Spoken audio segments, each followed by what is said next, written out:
Another recent development that came from the Marvel's release is that Kevin Feige was interviewed on the red carpet, and this has been, I guess, rumored for quite a while, for a couple of years at least, that Kevin Feige was actually doing a Star Wars film.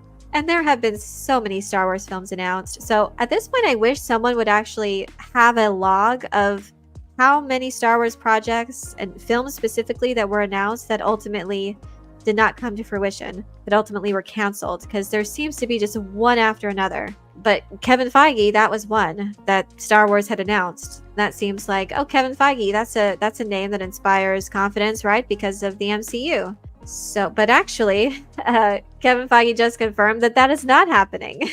Because he was asked on the red carpet at the Marvels, is the Star Wars film happening? And he shut that rumor right down. I thought it was confirmed. It was the way it was announced before, but no, it's not happening. I don't know if it was for sure happening at one point, because at this point, I don't know, because they just like to make announcements. That's all they do. They're just in the business of announcing things, and maybe something will slip through the cracks and make it out. I don't know. It's like they just... Lucasfilm is just throwing spaghetti at the walls and seeing what sticks. I remember that there was the creators of Game of Thrones, the showrunners for that. They were at one point signed on for a film. Colin Trevorrow, who later did the Jurassic World movies, he was originally signed on, I think, for Rise of Skywalker. And it was called like Duel of the Fates or something, so that was rumor there. Patty Jenkins, she had that Rogue Squadron movie.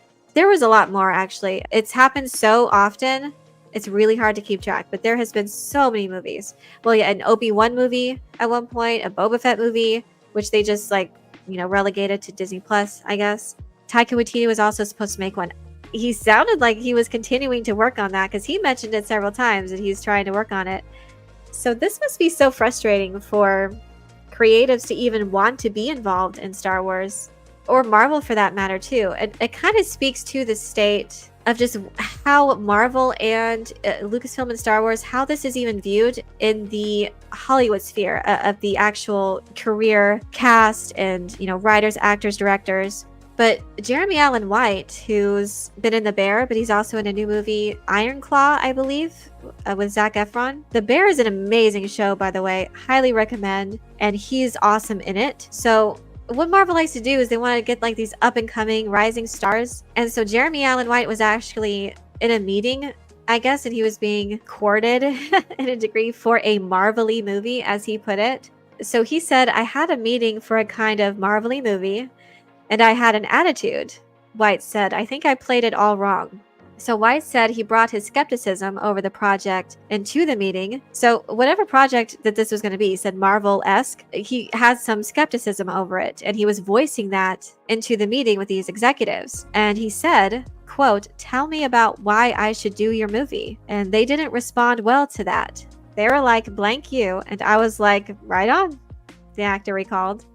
Honestly, I don't blame him for even saying that. Tell me why I should do your movie. That doesn't seem like overly egotistical. It seems fair. He's already having skepticism about the, I guess, story and the role, and he's like, he wants it to be sold to him in a way. And I think actors are kind of like that. They want a role that, for some, they want a role that they can sink their teeth into, that they're passionate about. And it sounds like he was really struggling with that, and he wanted them to kind of try to get him into it. Tell me why I should do this, why I should be happy about this. They were the ones showing that attitude. But then he goes on to say, I am confused at how the pinnacle of an actor's career has ended up in that place. And in regards to the superhero movie genre, he said they get really good filmmakers to do those movies, and obviously they get really good actors to do those movies. I played it the way I wanted to play it. But see, that's the thing. Sometimes they can get good talent, like James Gunn, but then there's the studio interference as well that comes with it, and you can get involved into something that's you're going to be summarily dismissed. Like who was that? And another one, Damon Lindelof. His movie was going to be the Ray movie. And he had done some work on it already. And then just all of a sudden he's fired, and this new documentarian is now in charge of the Ray movie. Even established filmmakers are being burned. That's why they're getting ones that are more inexperienced, like Nia DaCosta. Or even ones that have never really done the genre before, like Chloe Zhao. People thought that that was a very strange... Like, she's talented. She won multiple awards, nominations for Nomadland, and then she got involved in the Eternals movie, and people were like, What? Yeah, because some people are just not a good fit, or they are talented, but the environment itself is not conducive to creators who, I guess, aren't willing to submit to continued interference. You're part of that system.